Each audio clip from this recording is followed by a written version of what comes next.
अखन अपने सब सुन रहा छी अपन दुलारू आवाज धर्मेंद्र निर्मलिया के।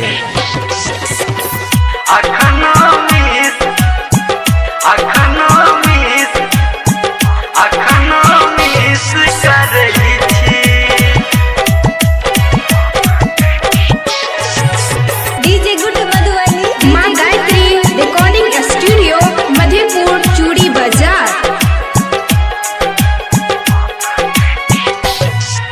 सोना ये सोना आहा से कहब कोना, सोना ये सोना आहा से कहब कोना।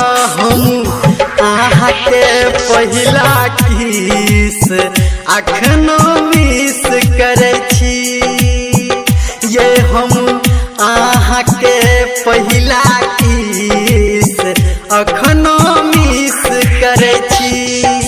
सोना ये सोना आहा से कहब कोना, सोना ये सोना आहा से कहब कोना।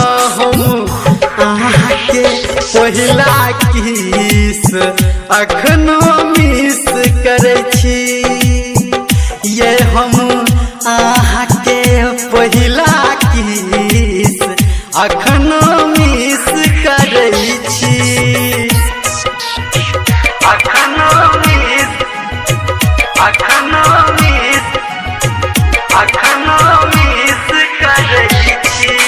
DJ good Madhubani DJ good Madhubani.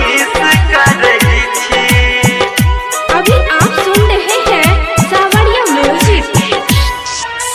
भोरे भोरे वहीं पे हमर जाइए पहले सुरता, आहा के गीला गइए प्यार में हमरा छै पुरता, हमरा छै पुरता, हमरा छै पुरता। हाँ भोरे भोरे वहीं पे हमर जाइए पहले सुरता, आहा के गीला गइए प्यार में हमर छै पुरता, आहा के गीला गइए प्यार में हमर छै पुरता। हम आहा के पहिला किस अखनो मिस करे छी, ये हम आहा के पहिला किस अखनो मिस करे छी।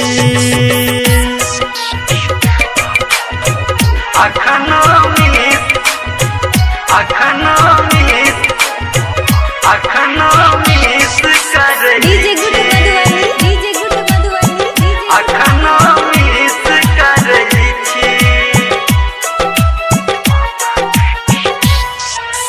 आहा के फोटो रखै छी हम अखनो तकिया तोरे, धर्मेंद्र निर्मलिया प्यार करैया आहा से बोरे, करैया आहा से बोरे, करैया आहा से बोरे।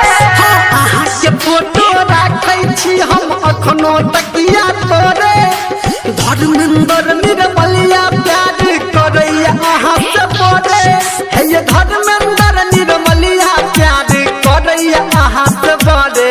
हम आहा के पहिला किस अखनो मिस करे छी, ये हम आहा के पहिला किस अखनो मिस करे छी।